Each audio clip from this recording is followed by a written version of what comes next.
Qué gusto para mí estar con ustedes nuevamente, amigas y amigos, compartiendo estos momentos de estudio, este apasionante libro, esta carta magnífica del apóstol Pablo a los Efesios.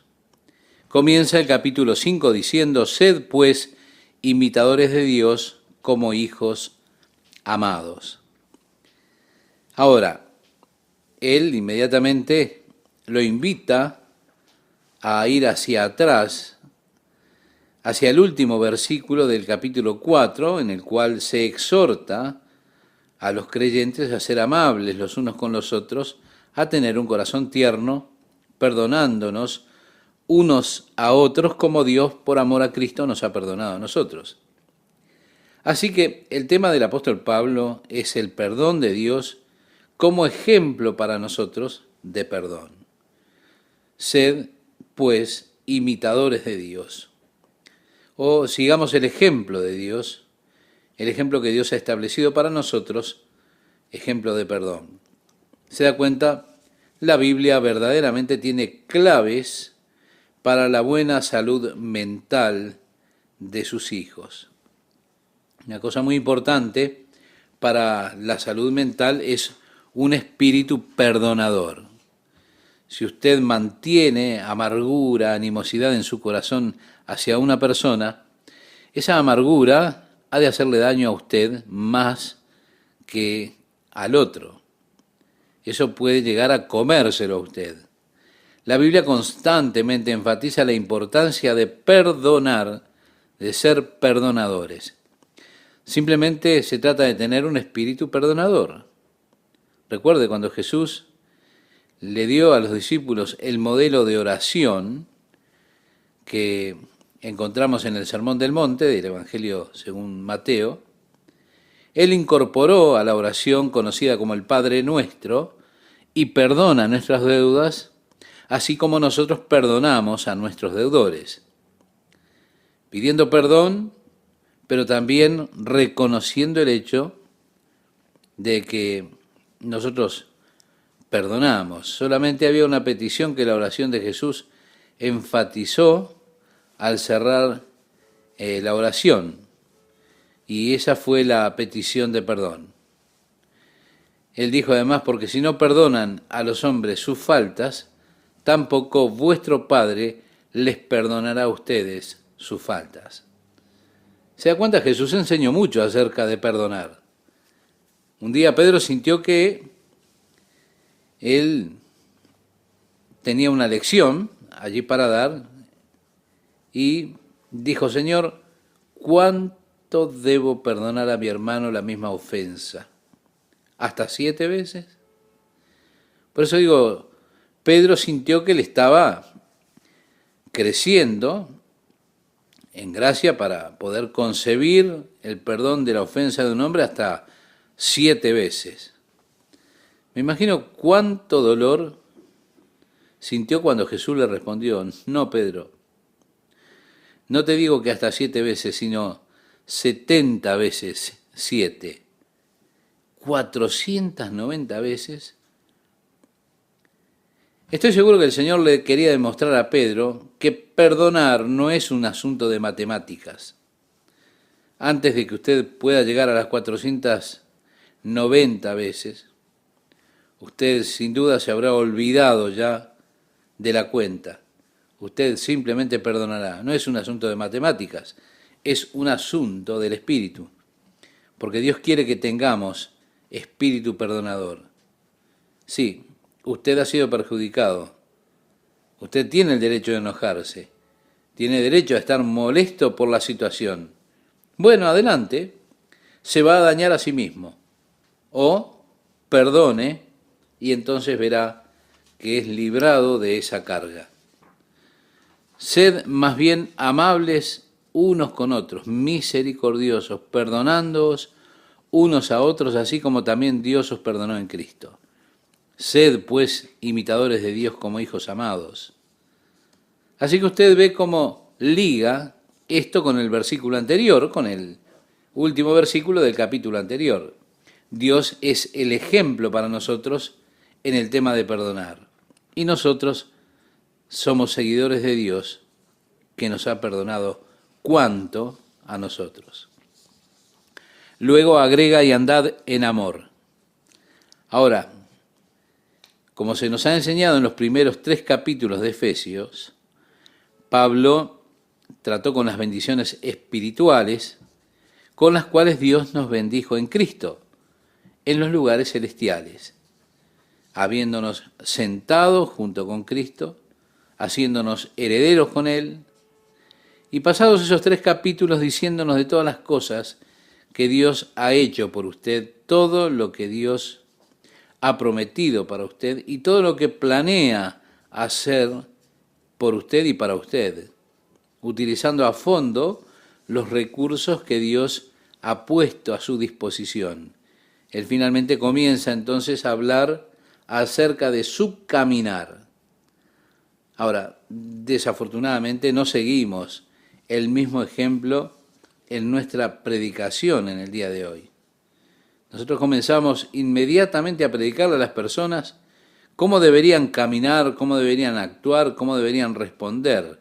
La Biblia no hace eso hasta que finalmente pone el cimiento del amor de Dios y la gracia de Dios, la bondad de Dios, las bendiciones y las provisiones de Dios, para ahora sí caminar en amor.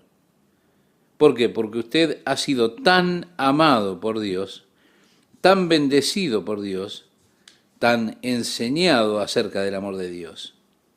Por eso, andad en amor como también Cristo nos amó. Así que para el perdón, Dios es el ejemplo. Tenemos que perdonar como Dios nos ha perdonado y ser seguidores de Dios, imitadores de Él. Andad en amor como también Cristo, nuestro ejemplo, nos amó. ¿Se da cuenta? También ejemplo de amor. Y se entregó a sí mismo por nosotros. Tenemos aquí ese amor sacrificial, el amor que se brinda. Él se ha dado a Él mismo por nosotros. ¿Cómo? Dice a continuación, como ofrenda y sacrificio a Dios en olor fragante. Bien, comienza ahora a pasar lista de algunas cosas de poco afecto por las cuales los hombres tienden a no relacionarse los unos con los otros. Y es interesante que ponen la cabecera de la lista de estas cosas que son realmente poco atractivas o poco recomendables o nada recomendables. En la cabecera pone la fornicación. Nosotros vemos cómo Satanás ha engañado tanto y distorsionado tanto las cosas. ¿Por qué? Porque el mundo iguala la fornicación con el amor. De hecho, utilizan tanto esa expresión, hagamos el amor. Y eso cuando se están refiriendo muchas veces al acto mismo de fornicación. Ellos lo llaman hacer el amor. Pero aquí en la Escritura tenemos el primer ejemplo de algo a lo que le falta el amor. Y es precisamente la fornicación. Al referirnos al verdadero amor, bueno, una persona que seduce a otra en el acto de fornicación no está verdaderamente considerando a la otra persona, sino solo está considerándose a ella misma, sus propios deseos, alguna clase de satisfacción emocional, sexual o de otro tipo. Verdaderamente no está considerando a la otra persona. No. Ellos están guiándola a un pecado realmente condenable. En una de esas obras de la carne de las cuales habla Pablo se nos dice que los que hacen tales cosas no heredarán el reino de Dios. Así que es algo que tiene muy poco que ver con el amor, cuando se guía a otra persona algo que es tan destructivo para el andar de la vida espiritual de esa persona. Es una total desobediencia a los mandamientos de Dios. Así que no es algo verdaderamente amoroso y que considera a la otra persona, muy por el contrario. Es un acto sin afecto, es simplemente un engaño de Satanás, una mentira que hace que una persona llegue a pensar que eso es hacer el amor. Eso es un acto de lujuria. El verdadero amor no está involucrado en realidad en eso. Si usted ama verdaderamente a la persona, usted tomará en consideración su conciencia, sus sentimientos. Usted no querrá colocarlo bajo la culpa que sentirá después, la vergüenza y todo lo que experimentará como resultado de esa relación. Así que vemos al apóstol Pablo cómo interesantemente coloca en la cabecera de la lista de actos poco afectuosos, por llamarlos de alguna manera, la fornicación. Luego dice toda inmundicia. También tiene que ver con inmundicia sexual, impureza. Y luego dice o avaricia. Y esto está en el corazón de las acciones de poco afecto del hombre. Amor a uno mismo. Avaricia, pero esto no es amor verdadero o consideración a los otros. Es amor propio. Es buscar el propio beneficio. Y dice, ni aun se nombre entre vosotros, porque ustedes son hijos de Dios. Andad en amor, no de esta forma, de tan poco afecto. Dice, ni aun se nombre entre vosotros ni palabras deshonestas, ni necedades, ni truhanerías, que no convienen, sino antes bien acciones de gracias. Verdaderamente se refiere a bromas sucias, que nunca deberían ser hechas por un hijo de Dios.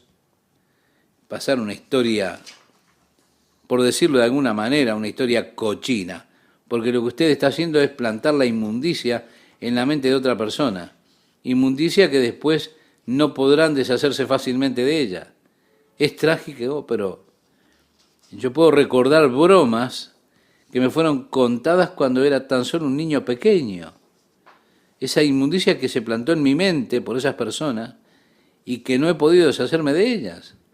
Claro, no pienso en eso todo el tiempo, gracias a Dios. Pero allá cada tanto de repente aparece una de esas pequeñitas canciones que aprendí de niño, como si fuera una especie de visión de sonido. Y parece que esa palabra estimula una molécula de ADN y sale esa cosa del archivo como un flash que atraviesa mi cerebro y pienso, oh Dios, ayúdame a que esta mugre se quite de mí. Pero qué vergüenza plantar en la mente de alguien más inmundicia que ellos no se podrán desprender de eso.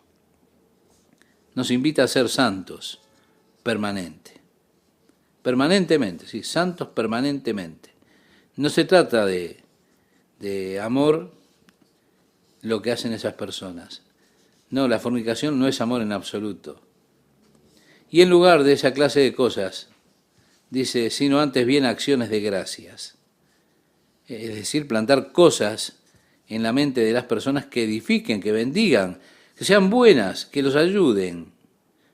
Decía Pablo, porque sabéis esto, que ningún fornicario o inmundo o avaro que es idólatra tiene herencia en el reino de Cristo y de Dios. Sí, Pablo dice, ahora ustedes saben esto. La tragedia es que muchas personas no saben eso. Ellos piensan que pueden sustituir con estas cosas. Piensan que de algún modo Dios les ha de sonreír por esas cosas, que las ha de disculpar, las pasará por alto. Pero mi amigo, mi amiga, Dios es un juez justo. Y todo ha de ser traído delante de nosotros cuando seamos llamados a cuentas. Lo que no esté cubierto por la sangre de Jesucristo recibirá el castigo de Dios.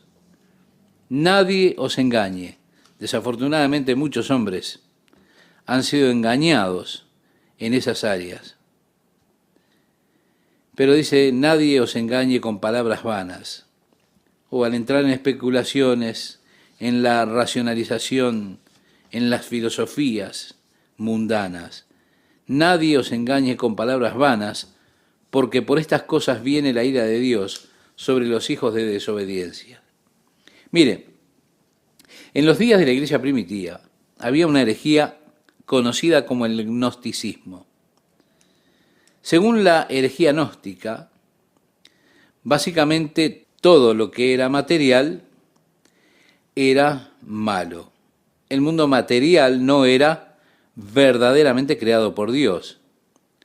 Dios al principio envió emanaciones y una de esas emanaciones llegó tan lejos de Dios que no se relacionó con Dios ya más. Esas emanaciones crearon el universo material. Por lo tanto, todo el universo material está simplemente dado al mal. Es malo. Usted no puede hacer nada por él. Solamente lo espiritual es puro. Por lo tanto, ellos enseñaban que Jesús no estuvo en un cuerpo de carne. Él, por lo tanto, era un fantasma. Era simplemente una aparición.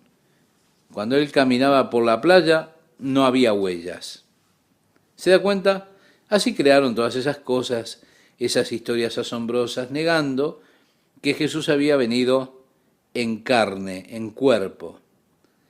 Por esto es por lo que Juan, para contrarrestar la herejía agnóstica, dijo: cualquier hombre que niegue que Jesucristo es venido en carne, el tal es anticristo.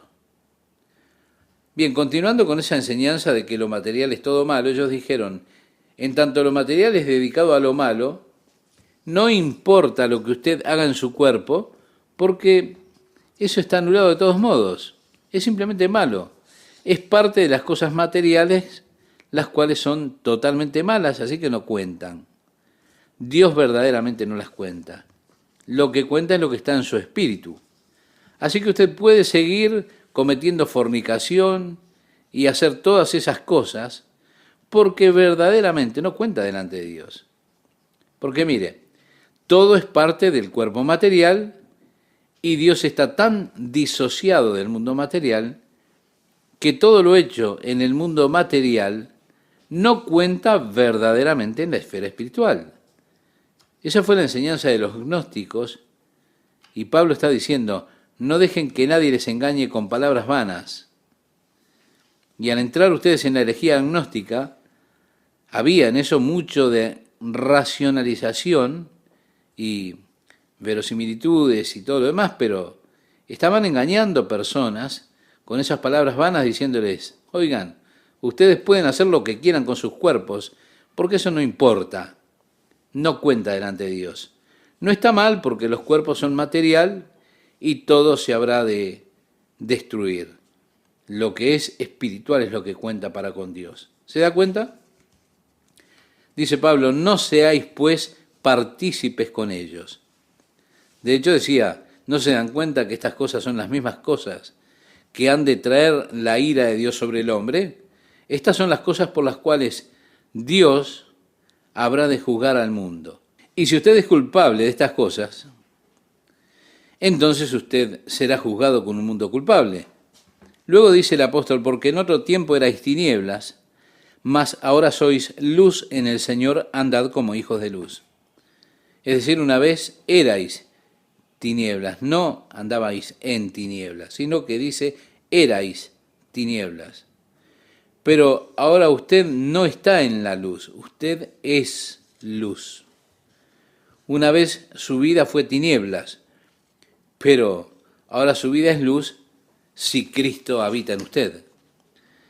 Luego dice el apóstol: porque el fruto del Espíritu es en toda bondad, justicia y verdad, comprobando lo que es agradable al Señor, y no participéis en las obras infructuosas de las tinieblas, sino más bien reprendedlas. Sí, reprendedlas.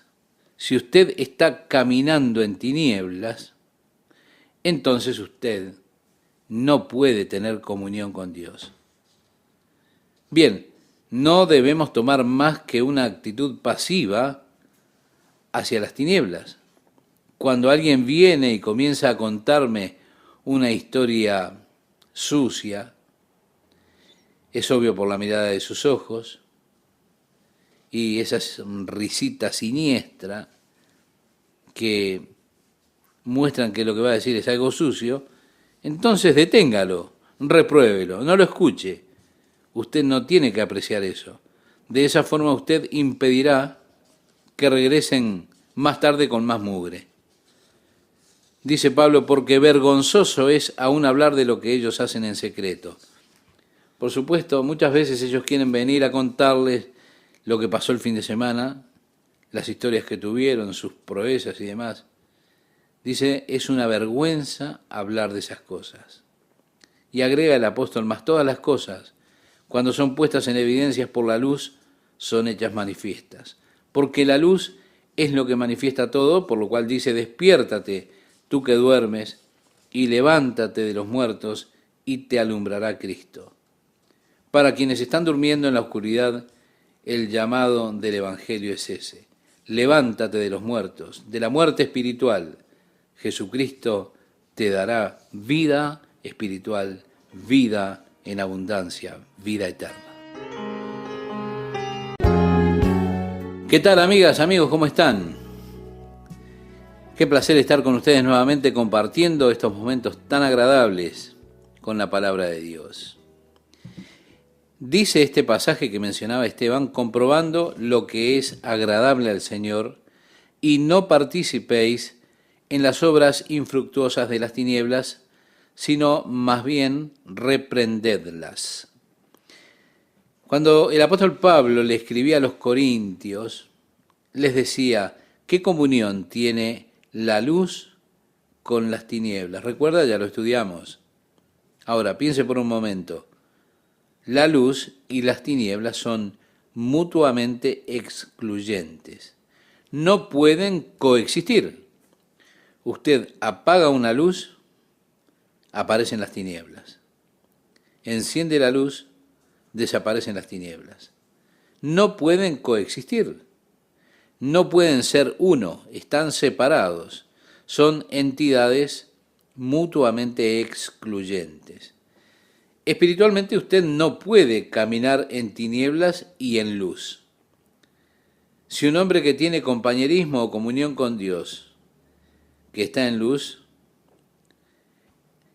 y él dice que tiene comunión con Dios y camina en tinieblas, está mintiendo, no está diciendo la verdad.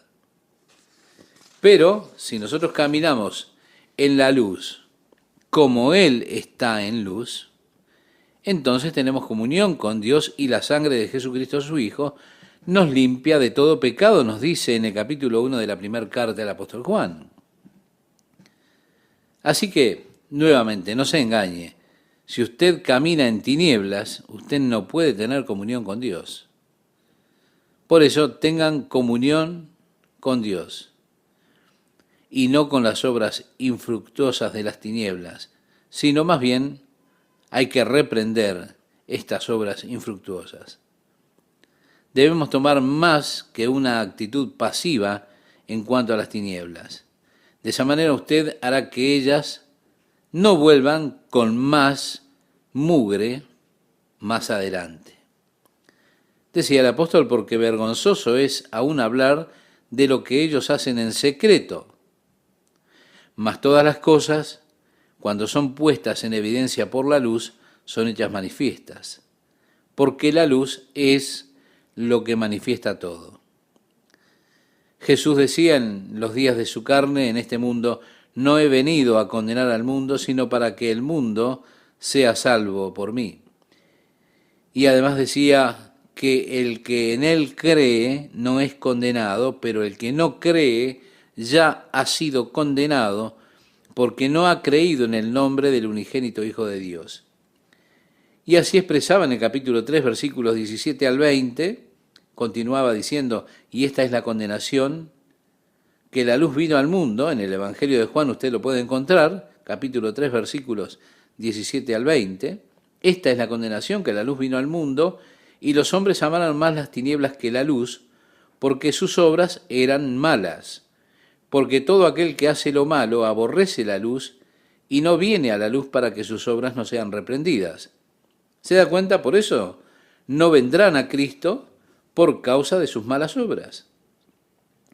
Cristo es luz y ellos no quieren venir a la luz. ¿Por qué? Porque la luz revela la verdad acerca de ellos. Así que ellos aman estar en la oscuridad, aman estar lejos de la luz. Luego en el versículo 14 de Efesios 5 leemos, por lo cual dice, despiértate tú que duermes y levántate de los muertos y te alumbrará Cristo. Sí, a los que están durmiendo en oscuridad, este es el llamado del Evangelio. levántense de los muertos, es decir, de esa muerte espiritual, y Jesucristo les dará vida eterna. Luego agrega, mirad pues con diligencia cómo andéis, no como necios, sino como sabios. Se nos dice que andemos en amor, en el versículo 8, que caminemos como hijos de luz, y ahora que caminemos circunspectamente y aprovechando bien el tiempo, porque los días son malos. ¿Cuánto tiempo se gasta aún en aquel que es el más cuidadoso planificador? En un sentido, yo considero que todo el tiempo que no es empleado en el desarrollo espiritual de alguna forma, en algún sentido, es tiempo perdido.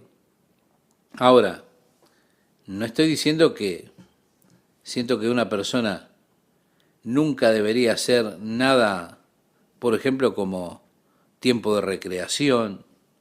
Sí, tiene que hacerlo. Pero creo que aún nuestra recreación puede estar centrada alrededor de una base espiritual. Porque creo que Dios nos dio todas las cosas para disfrutarlas verdaderamente. Pero usted sabe, cuando me comprometo con esas actividades recreacionales, mi corazón tiene que estar en las cosas del espíritu. Yo miro al océano, miro al surfista, pero también miro la belleza de la creación de Dios y simplemente allí me siento feliz de estar en comunión con Dios. Así que de hecho pienso que disfruto esto probablemente más que otras personas que no tienen a Dios, por el hecho de que tengo, además de lo que estoy contemplando, hermosos momentos de comunión con Dios, mientras observo todo eso. A mí me gusta lo que dijo Jim Elliot cuando salía con el equipo de lucha de la Universidad de Wheaton College, en ocasión de ganar un campeonato nacional en su categoría de peso. Él escribió a casa a sus padres que estaban en Washington y dijo, probablemente escucharán de algunos honores que he recibido recientemente en la lucha, en este campeonato nacional, pero quiero que ustedes sepan que no fue con este propósito que fui a luchar.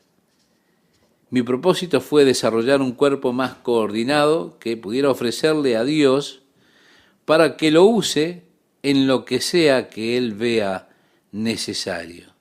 ¿Ve el motivo detrás del ejercicio físico?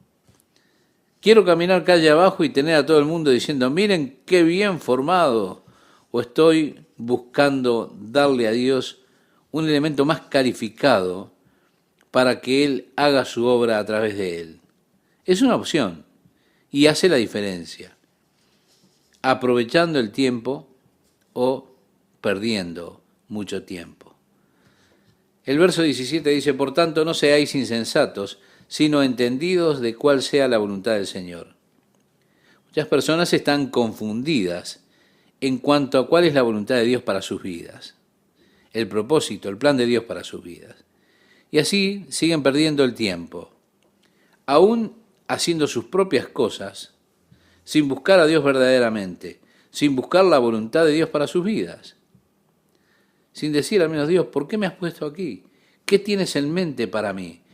¿Qué obra es esta, Señor, que tú quieres que yo haga para ti? ¿Por qué me has puesto en este planeta? Es que Dios nos ha puesto a cada uno de nosotros aquí con un propósito. El apóstol Pablo escribía a los filipenses en el capítulo 3 de su carta y decía, no que ya lo haya logrado, sino que prosigo por ver si alcanzo aquello para lo cual fui también alcanzado por Cristo Jesús.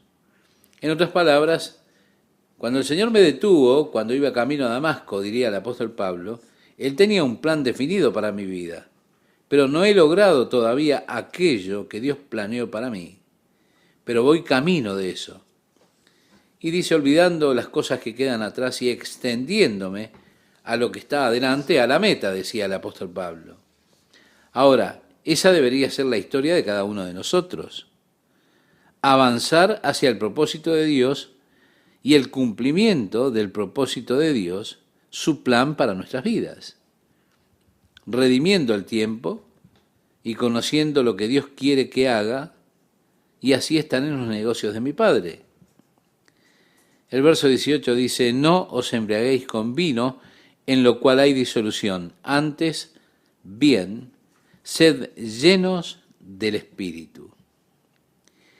En el original griego, esto está en tiempo presente, perfecto, lo cual indicaría un estar llenando continuamente del Espíritu, estar siendo llenos. Pero no podemos, en nuestro idioma, en nuestra gramática castellana, tener una buena traducción. En el griego no tenemos un tiempo presente perfecto cuando traducimos al español. Ahora, estas son dos cosas interesantes que él pone juntas, que las relaciona. Allí está un hombre tambaleándose, es decir, que está lleno de vino. Pablo igualaría eso al hombre lleno con el Espíritu. Pero estas cosas realmente aparecen como opuestas. No os embriaguéis con vino, en lo cual hay disolución. Antes, bien, sed llenos del Espíritu. Están más cerca de lo que una persona esperaría, ¿verdad? Allí en la superficie. ¿Qué es lo que está buscando una persona que se vuelca al vino? El hombre que se vuelca al alcohol. ¿Qué está buscando? Lo que vemos es que hay un vacío dentro de él y está tratando de encontrar algo que llene su vida, algo que lo satisfaga.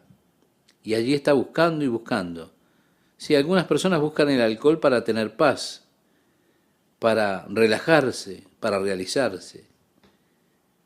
Así que el hombre está buscando en el lugar equivocado. Está buscando donde nunca lo encontrará. Pero viene otro hombre con la respuesta. Él está lleno del Espíritu.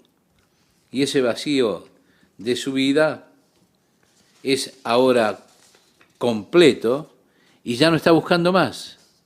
Ya no está buscando algo que lo satisfaga. Estamos satisfechos por medio de la relación con Dios en el Espíritu.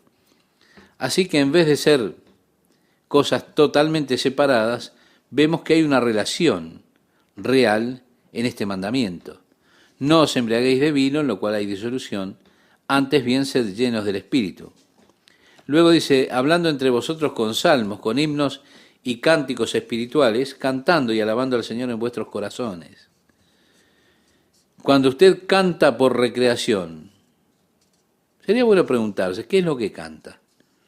Cuando usted está tarareando una canción inconscientemente, ¿no se pregunta de qué canción se trata?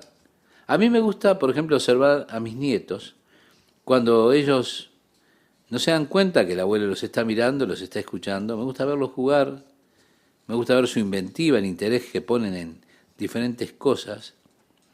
Y cómo me gusta ver cuando recorren unos metros allí en un triciclo, se meten en alguna actividad y los veo cantando acerca de Jesús, cantando acerca del Señor. Yo pienso, qué hermoso es eso. Y eso debería ser verdad en cada uno de nosotros. Cantar salmos, himnos, canciones espirituales, haciendo melodías en nuestros corazones al Señor, aún como parte del inconsciente. Lo hago cuando no estoy consciente de hacerlo y sería bueno que me planteara estas preguntas.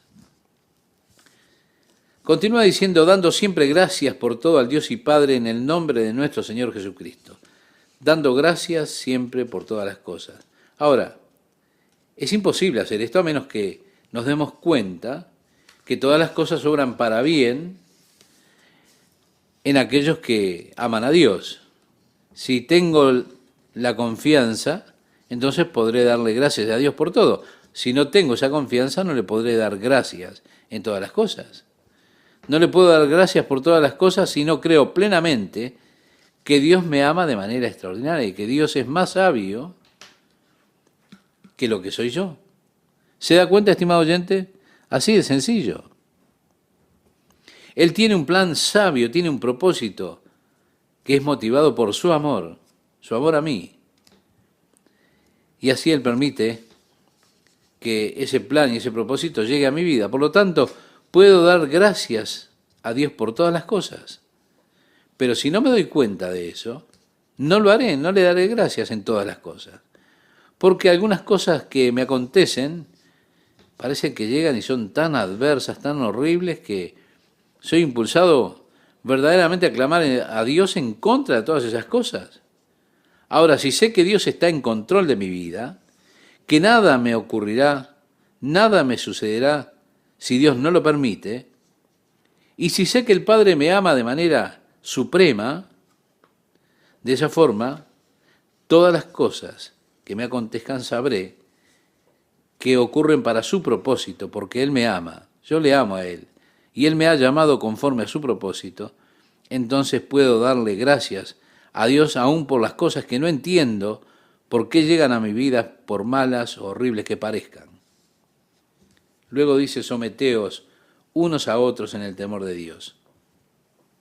Pablo ha venido hablando acerca de muchas de las características carnales, envidia, fornicación, todas las demás cosas.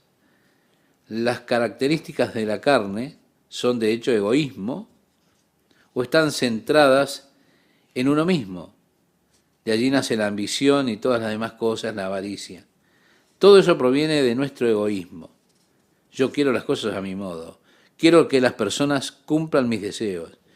Quiero que todos vayan por mis reglas. Quiero que se rindan a mí. Pero aquí se nos dice que nosotros debemos someternos los unos a los otros. Sí, escuchó bien, someternos unos a otros. Ahora, la insistencia en nuestra propia forma es lo que trae toda la contienda y todos los problemas. Recuerdo cuando era un niño que solían ver allí a lo largo de la carretera avisos que decían de Burma Jave. El aviso decía, últimas palabras famosas de luces que brillan. Si él no las apaga, no apagaré las mías. Es decir, no me rendiré primero, no me rendiré. Tú tienes que rendirte a mí. Esa es la base de muchas de las peleas, de muchos de los problemas, de los conflictos. ¿Cuánta contienda se podría evitar si nos sometiéramos los unos a los otros en amor? Sí, someter ese punto, esa situación. Y allí viene, las casadas estén sujetas a sus propios maridos como al Señor, porque el marido es cabeza de la mujer. La cabeza allí significa autoridad. Así que como la iglesia está sujeta a Cristo, a su autoridad, así también las casadas lo estén a sus maridos en todo. Bien, esta es una regla para el matrimonio que Dios ha dado a la esposa, solo una. Debería ser simple para que ella cumpliera esta regla. ¿Por qué supone usted que Dios habrá puesto esta regla? Porque Dios entiende a los hombres. Dios sabe que un hombre es como es y allí está esa imagen de macho, que de algún modo el hombre necesita sentirse en control de la situación, que él puede manejar la situación, siente que él es el jefe. Quiero decir, es parte de su ego de macho y Dios entiende ese ego masculino, las necesidades del hombre.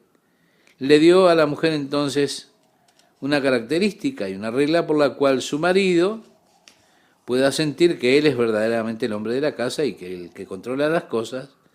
Por lo tanto, parece algo muy compatible.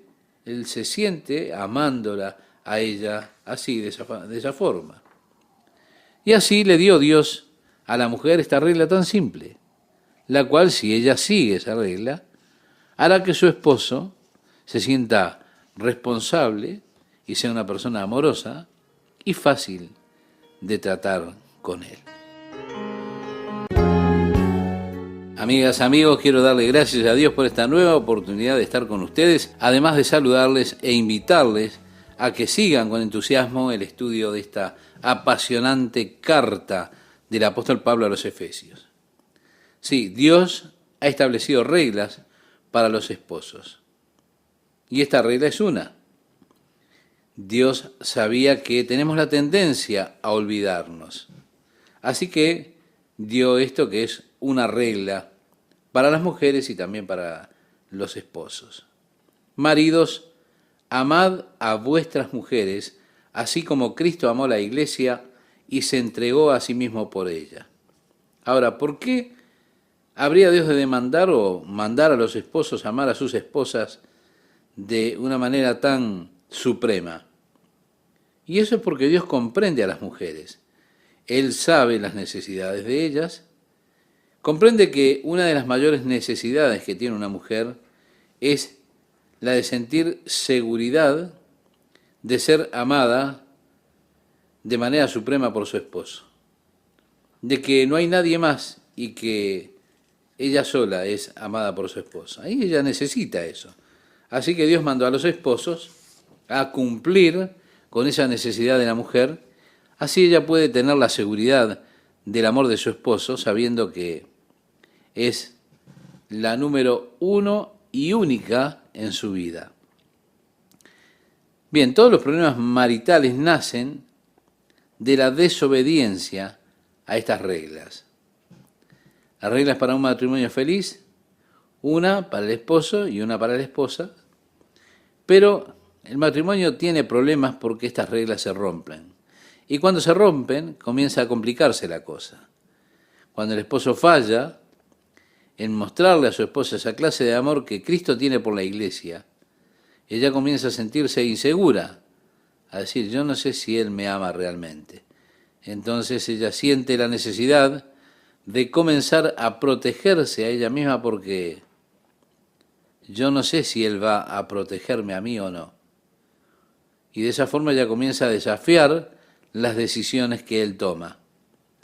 Pero cuando ella comienza a desafiar las decisiones que Él toma, esto lo enoja a Él porque esto significa que Él no es el jefe en el hogar. Así, cuando ella comienza a desafiar sus decisiones, Él comienza a sentirse desafiado y yo tengo que mostrar que yo soy el jefe, siendo más rudo, más frío e insensible.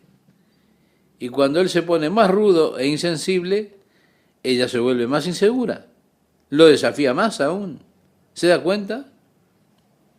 Piensa, yo no sé si realmente me ama o no.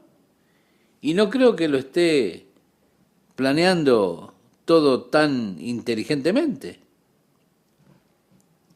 Y si lo perdemos todo, él probablemente se va a marchar, me va a dejar, y porque yo no estoy realmente segura que él me ame. Y así ella lo sigue desafiando, y este desafío tiene un efecto inverso en él, que hace que él se vuelva más frío, más distante, y piense, yo te voy a mostrar que yo soy el que manda. Y el matrimonio termina destrozado. Por otro lado, mientras la esposa se somete a él y a sus decisiones, diciendo, cariño, tú sabes, yo te dejo esto a ti, eres quien cuida de esto, yo confío en ti. Entonces él dice, oh, mi preciosa, yo no sé si lo voy a hacer bien o no, pero mi amigo ya confía en mí. Y muy bien. Y comienza a sentir eso. Y a decirle, oh, eres un amor, ven aquí, cariño, la abraza. Porque él siente la libertad de expresar y demuestra así su amor a ella. Y cuanto más él expresa y demuestra su amor a ella, más seguridad tiene ella. Ella no siente que tenga que desafiar sus decisiones. Como diciéndole, hiciste un mal movimiento, lo vamos a perder todo, pero no es así. Ella siente seguridad por ese amor y de esa forma tiene libertad sometiéndose a él. Y como ella se somete, él siente esa completa libertad de expresar que él tiene amor por ella, que siente amor por ella. Y entonces se pone más bueno cada vez mientras se siguen estas reglas que Dios establece. Tiene una forma de combinarse. Usted comienza a ir en una dirección y eso comienza cada vez más a apartarlo. Y así si usted se encuentra sin salida aquí en su matrimonio, se da cuenta donde cada decisión es desafiada. ¿Por qué te pusiste esa camisa hoy? ¿Estás seguro que querés ponerte esa corbata? Se da cuenta, tal vez incluso está de acuerdo con lo que él quiere hacer, pero ella lo desafía. Él dice, estoy pensando en llevarte a cenar afuera hoy, cariño, o no sé si quiero ir a cenar afuera o no. Y usted lo desafía a él, mientras él dice, te voy a llevar a cenar, usted dice, no sé si quiero ir. Y no le permite tomar una decisión. Ahora, en algún punto alguien tiene que ceder. Alguien tiene que romper esa rutina que lo está apartando del otro. Usted tiene que romper la rutina, alguien tiene que rendirse. El esposo tiene que comenzar a mostrar más amor a su esposa, él tiene que hacer que ella se sienta más segura de ese amor, él tiene que continuar expresando su amor, dejando que ella sepa que no hay nadie más en su vida y que nunca habrá nadie más, que ella es para toda la vida, hasta que la muerte los separe. Él no tiene intención ni deseo por nadie más. Y cuando ella comienza a sentir esa seguridad, entonces ella va a ser libre de dejarle a él hacer aquellas cosas que él siente que debe hacer o que quiere hacer. Y usted puede tener las cosas entonces así, o las puede tener yendo en otra dirección, y de una manera, como decíamos anteriormente, las cosas van a hacer que uno a otro se ayuden y el matrimonio será el cielo en la tierra, mientras seguimos las reglas que Dios ha establecido, mientras se toman esas reglas en cuenta como base para el esposo como un hombre y para la esposa como una mujer. Dios es tan inteligente, se da cuenta, Él tiene todo arreglado. Él lo hizo tan simple, en lugar de decir, bueno, aquí están 55 reglas para un matrimonio feliz. No, Dios sabe que las olvidaríamos. Así que Él dio solamente una regla para el esposo y otra para la esposa. Y aún así, mire, se tiene dificultad con esa regla, ¿verdad? Nos olvidamos tan fácilmente. Ella debería saber que la amo. Vengo para casa a cenar todas las noches, después de todo. ¿Se da cuenta? Hay algo interesante acerca de las mujeres y, por supuesto, es por eso que nosotros somos atraídos por ellas. Yo realmente no creo que usted pueda decirle a su esposa lo suficiente que usted la ama. Si cuando ella abre los ojos de la mañana, usted la mira allí en la cama y le dice, oh querida, eres hermosa, te amo. Después se sientan a desayunar y usted nuevamente la mira a los ojos y le dice, cariño, te amo tanto. Y luego cuando le da un beso antes de irse a trabajar le dice, te amo, nos vemos luego. Después 2 o 3 veces en el día usted le llama por teléfono y ella dice, hola, ¿qué quieres? Y usted le dice, yo solo quería decirte, cariño, que te amo. Pienso que eres genial. Bueno, créame que cuando usted se acueste a la noche, usted va a escuchar la pregunta, cariño, ¿me amas? ¿Se da cuenta, mi amigo? Ellas necesitan tener la seguridad de su amor. Usted se lo ha estado diciendo todo el día, pero ella quiere también que se lo diga al final del día. Y no solo de manera verbal, el amor es demostrado en acciones y también en compartir, en dar. Por eso dice, amen a sus esposas como Cristo amó a la iglesia y se entregó a sí mismo por ella. Entréguese a usted mismo a ella, mostrando su amor en su entrega a ella. Estas son las reglas para un hogar feliz. El apóstol Pablo continúa y se basa en esta ilustración de Cristo y la iglesia como una ilustración realmente de tipo perfecto en cuanto a la relación marital. Él, Jesucristo, se entregó a sí mismo por la iglesia. ¿Para qué? Para santificarla, habiéndola purificado en el lavamiento del agua por la palabra, a fin de presentársela a sí mismo una iglesia gloriosa. ¿Sabe? La esposa que es sofocada con amor florecerá hermosamente. Mientras florecemos en el amor de Jesús, el propósito es que Él pueda presentarse, ¿sí? Él quiere presentarse para Él mismo una iglesia gloriosa. Una iglesia que no tuviese mancha, ni arruga, ni cosa semejante, sino que fuese santa y sin mancha. Luego dice, así también los maridos deben amar a sus mujeres como a sus mismos cuerpos. El que ama a su mujer, a sí mismo se ama. es usted el que se va a beneficiar cuando le muestre su amor a su esposa. Luego dice, porque somos miembros de su cuerpo, de su carne y de sus huesos. Por esto dejará el hombre a su padre y a su madre, y se unirá a su mujer, y los dos serán una sola carne. Grande es este misterio, mas yo digo esto respecto de Cristo y de la Iglesia. Por lo demás, cada uno de vosotros ame también a su mujer como a sí mismo, y la mujer respete a su marido. Así es con las relaciones. Se trata de someterse unos a otros. Esposas, sométanse a sus esposos. Esposos, amen a sus esposas soberanamente. Bien, ahora entra en las relaciones de padres e hijos. Y dice, hijos, obedeced en el Señor a vuestros padres, porque esto es justo. Si esto en el Señor pienso que es importante.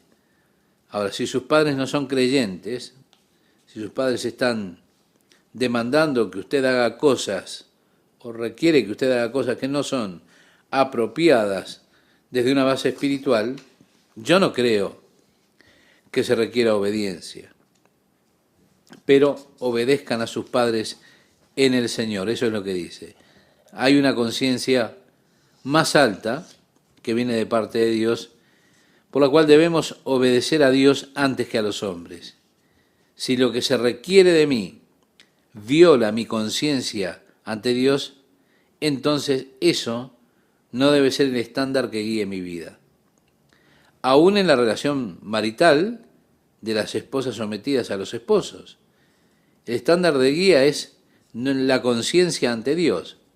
Si su esposo requiere de usted algo que afectará su comunión, su conciencia con Dios, entonces yo no creo que usted deba someterse.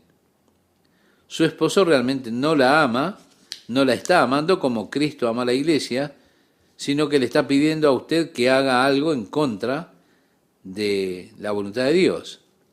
Así que en todos estos asuntos, la autoridad superior es Dios en nuestras vidas y en nuestra conciencia hacia Dios.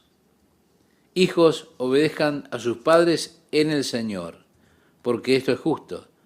Honra a tu padre y a tu madre, que es el primer mandamiento con promesa. Ahora hay muchos mandamientos, pero dice que este es el primer mandamiento que tiene una promesa adjunta a él. Honra a tu padre y a tu madre para que tus días se alarguen sobre la tierra, para que te vaya bien y seas de larga vida sobre la tierra. Y vosotros, padres, no provoquéis a ira a vuestros hijos.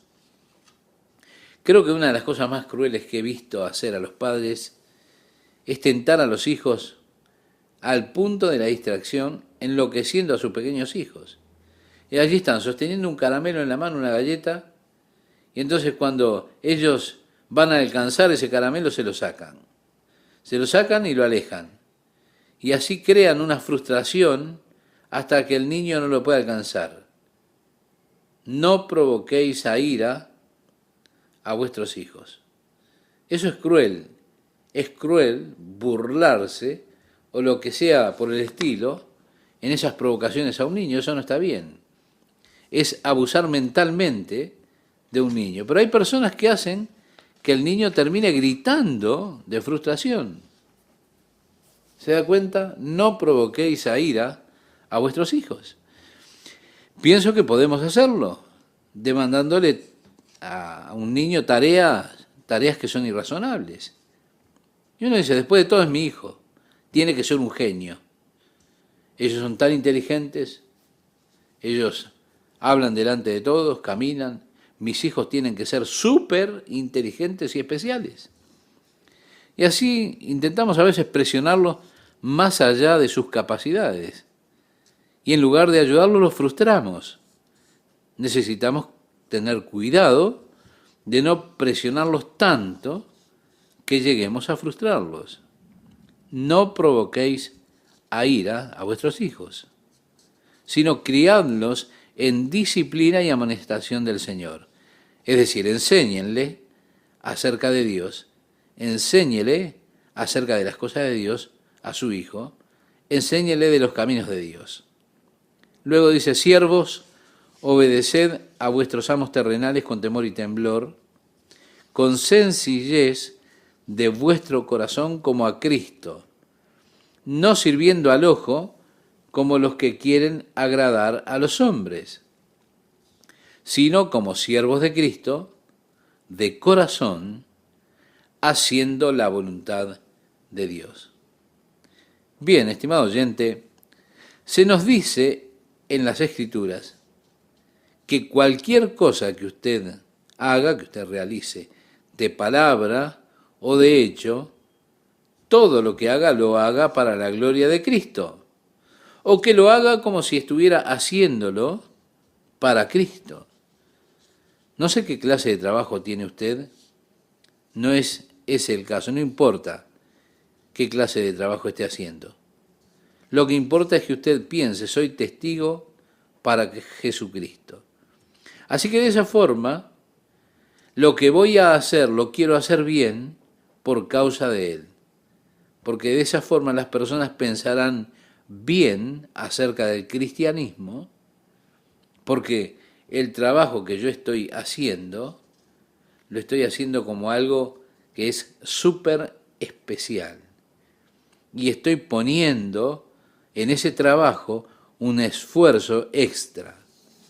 Yo no ando por allí quejándome, no, sino que, como el Señor Jesús decía, yo voy una milla más en favor de aquel que me está poniendo la carga sobre mi hombro. Yo haré más de lo que se me pide. Oh, que mi vida sea un buen testimonio para Jesucristo. Aquí en Calvary Chapel tenemos muchas personas jóvenes que han ido a esos programas en los kibbutz de Israel. Ellos fueron allí, fueron y trabajaron duro y dejaron un buen testimonio de Jesucristo por la forma en que ellos trabajaron sin quejarse. ¿Sí?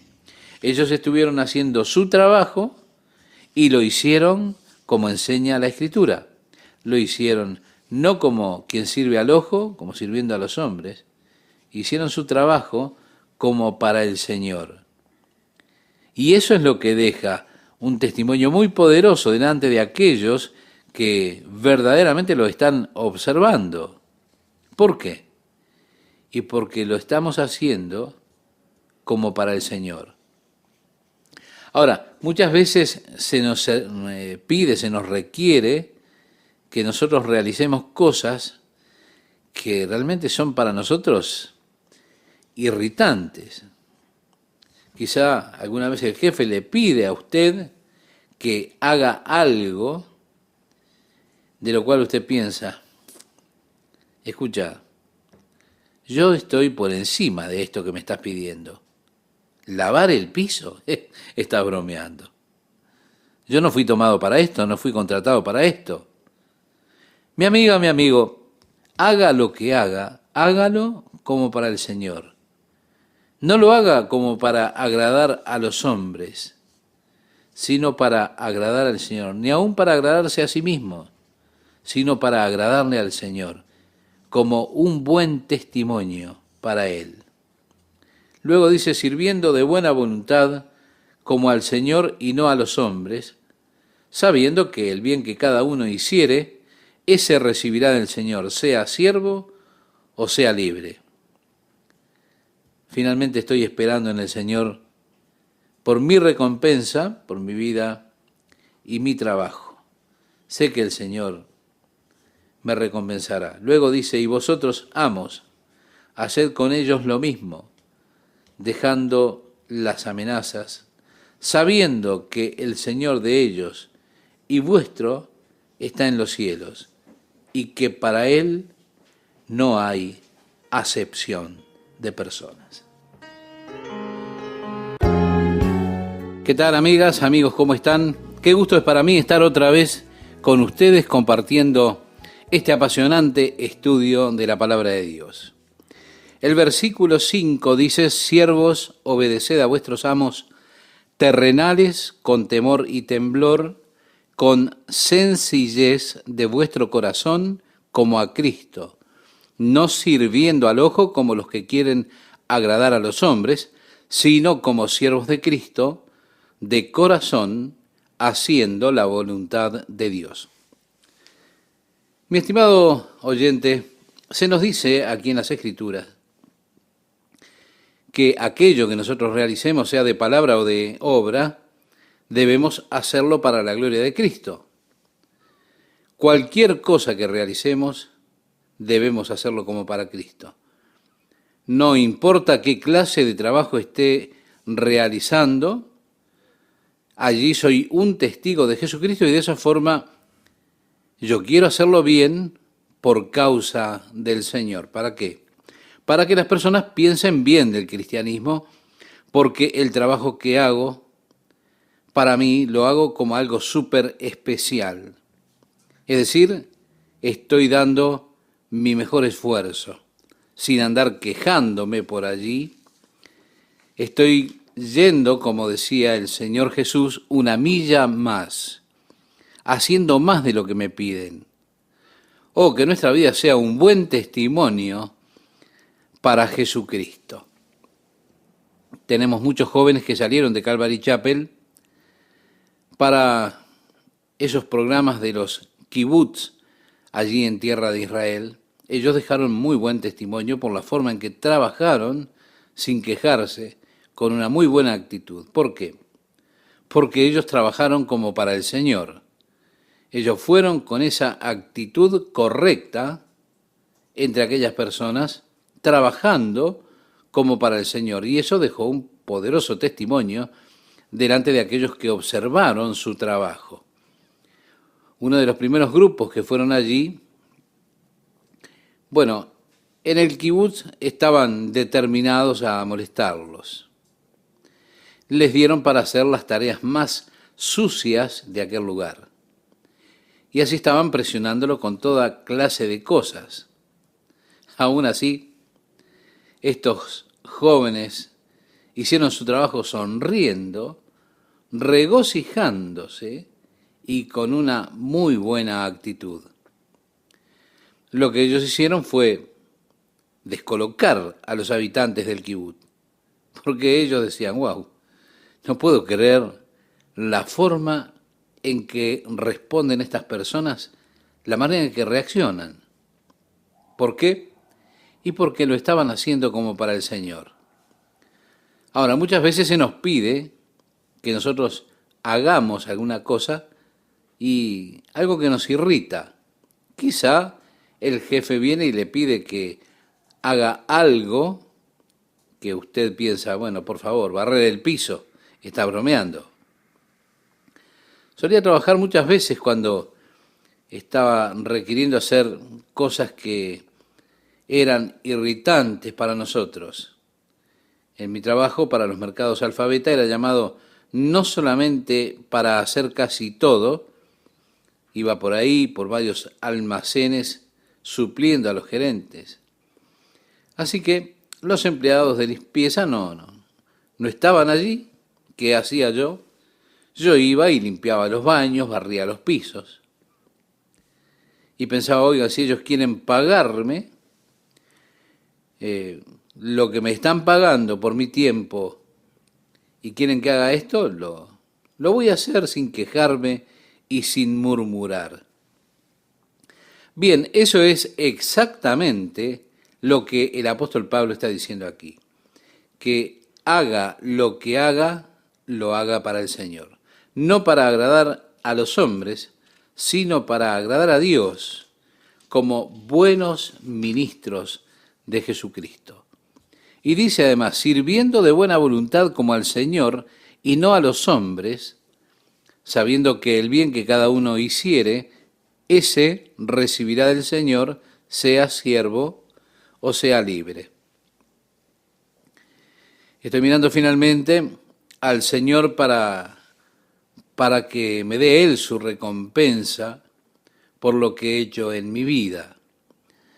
Luego dice, y vosotros, amos, si usted está en esa posición de empleador, haced con ellos lo mismo, dejando las amenazas, sabiendo que el Señor de ellos y vuestro está en los cielos y que para Él no hay acepción de personas.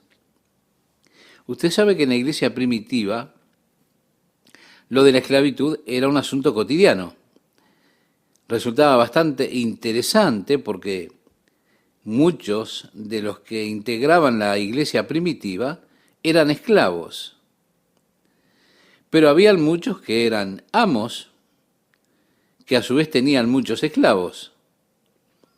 Y lo interesante era que allí había una persona que toda la semana había estado recibiendo órdenes de su amo, pero iba a la iglesia y allí era el anciano de la iglesia quien a él y a su amo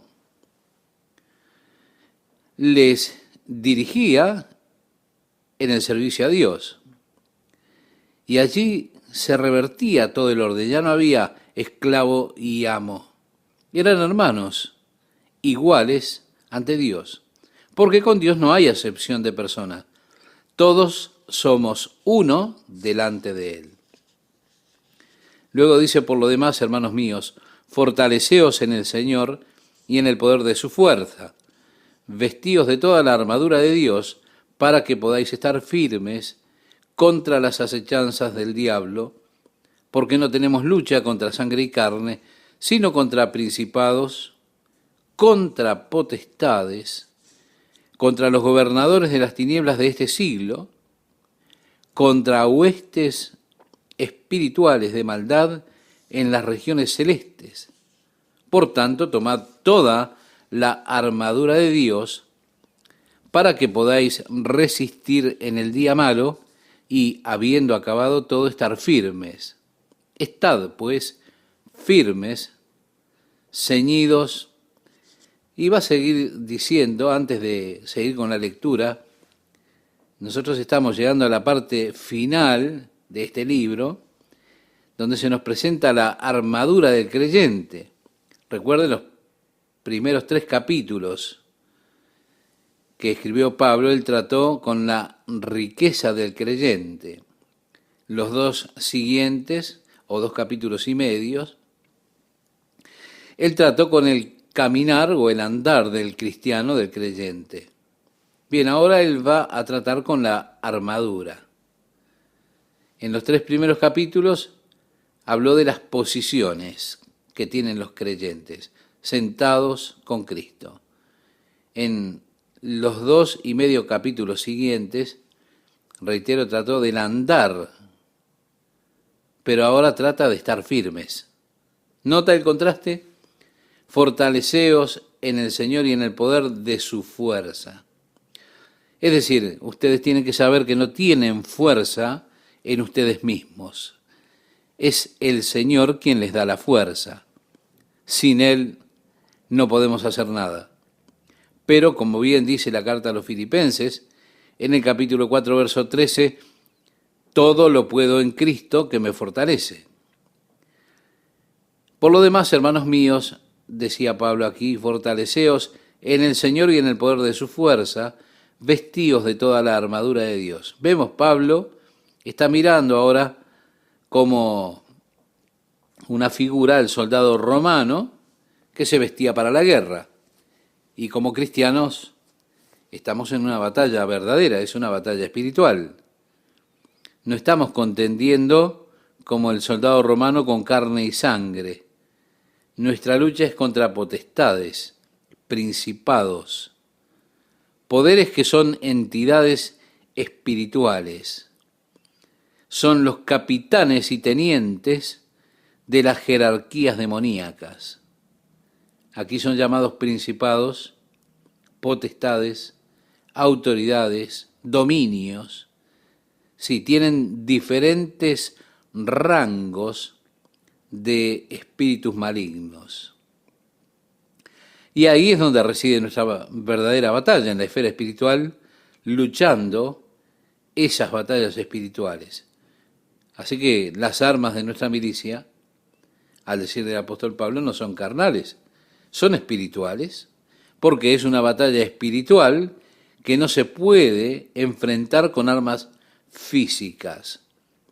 Debemos armarnos a nosotros mismos con armas espirituales. ¿Por qué? Porque no tenemos lucha contra sangre y carne, sino, reitero, contra principados, contra potestades, contra los gobernadores de las tinieblas de este siglo, contra huestes espirituales de maldad en las regiones celestes. Y dice, por tanto, tomad toda la armadura de Dios para que podáis resistir en el día malo y, habiendo acabado todo, estar firmes. Así que al armarnos a nosotros mismos, el primer trozo de armamento, podríamos decir, la primera parte de la armadura que nos vamos a poner es la verdad. Así dice el versículo 14. ¿Por qué será? Y sin duda porque el enemigo siempre está viniendo con sus mentiras. El mismo Jesús dijo que el diablo es el padre de mentiras.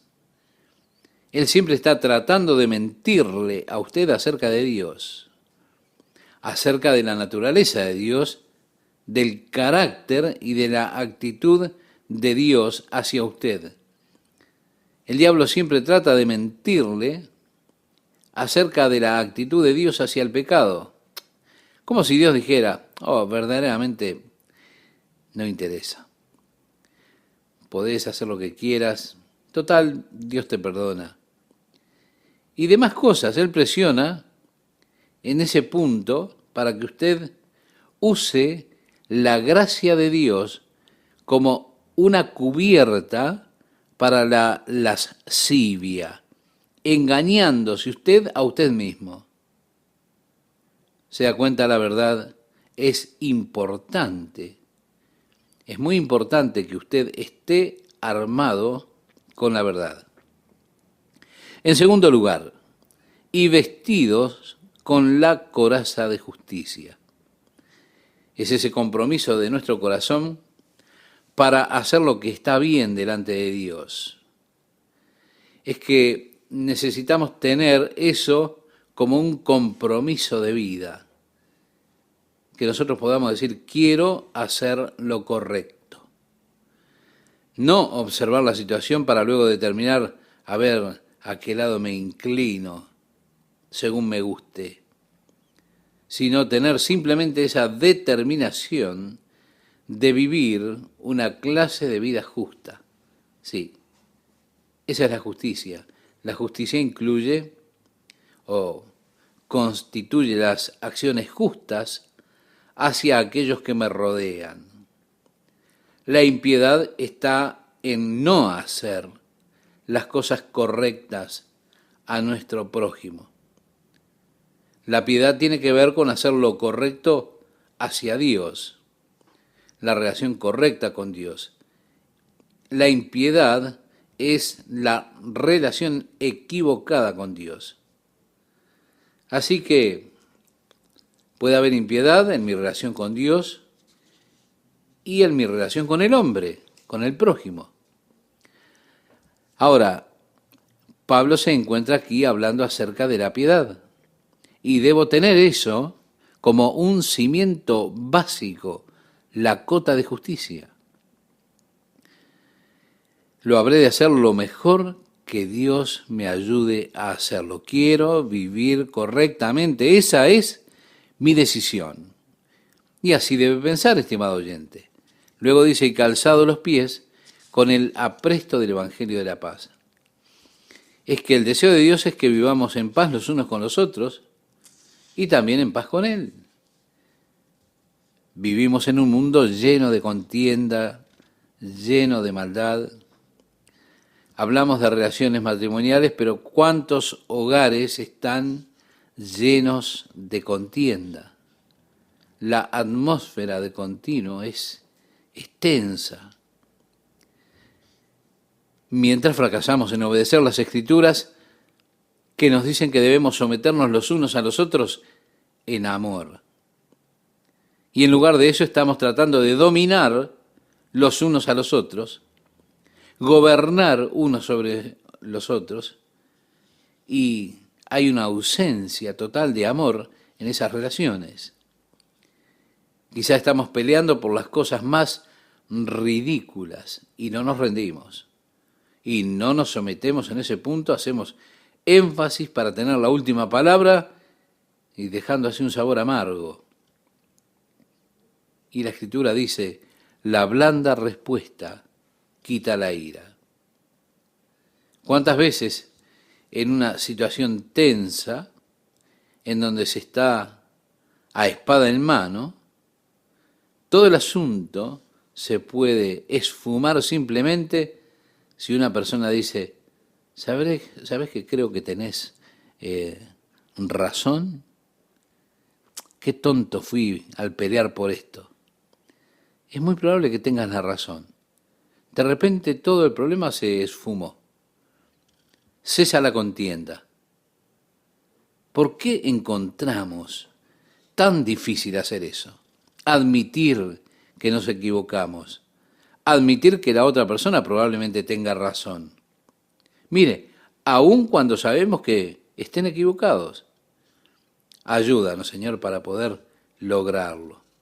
Luego dice, sobre todo, tomad el escudo de la fe. Sí, la fe, la confianza en Dios, es de lo que está hablando aquí.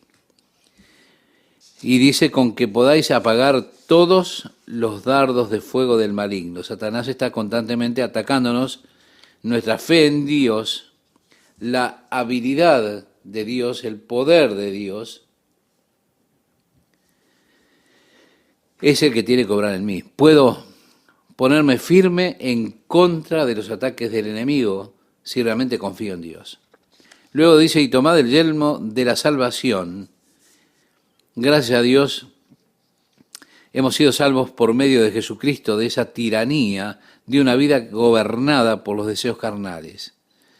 Fuimos salvos para poder caminar en comunión con Dios por medio del Espíritu Santo.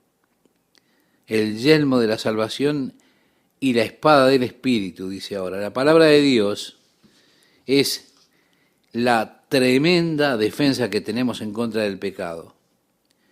Juan decía, os he escrito a vosotros jóvenes porque sois fuertes y habéis vencido al maligno por la palabra que habita en vosotros. Es que, mi amigo, mi amiga, la palabra de Dios dentro del corazón contra el pecado es la mayor defensa que podemos tener en esa batalla espiritual en la que estamos. La palabra de Dios guardada en nuestro corazón. Finalmente dice, orando. Ahora, qué arma poderosa espiritual es la oración. En la batalla espiritual, la oración con frecuencia es el factor decisivo. Y dice, orando en todo tiempo, con toda oración y súplica en el Espíritu, y velando en ello con toda perseverancia y súplica por todos los santos, y por mí, decía el apóstol Pablo, a fin de que al abrir mi boca me sea dada palabra para dar a conocer con denuedo el misterio del Evangelio. Es interesante que con frecuencia en la iglesia primitiva su oración era por tener libertad para proclamar la verdad de Dios.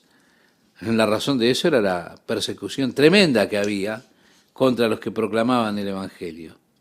Frecuentemente aprisionados, en otras ocasiones eran asesinados. Algunas estimaciones indican que 6 millones de personas fueron asesinadas por su fe en Cristo en los primeros 270 años de la existencia de la Iglesia.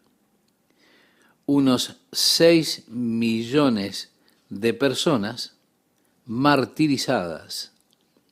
Y es por esto, sin duda, por lo que ellos necesitaban libertad, porque el testimonio podía costar la vida. Usted puede ser intimidado por esa clase de presión para que usted se quede en silencio. En la iglesia primitiva, después de una de las primeras persecuciones, cuando los discípulos fueron golpeados, se les decía que no hablasen más en el nombre de Jesucristo, advirtiéndoles severamente. Bueno, vinieron a sus compañeros contando la experiencia que habían tenido y dijeron, oremos para que Dios pueda darnos libertad para continuar hablando la verdad. Así que oraron y el lugar fue sacudido y el Espíritu Santo vino sobre ellos y salieron proclamando la verdad.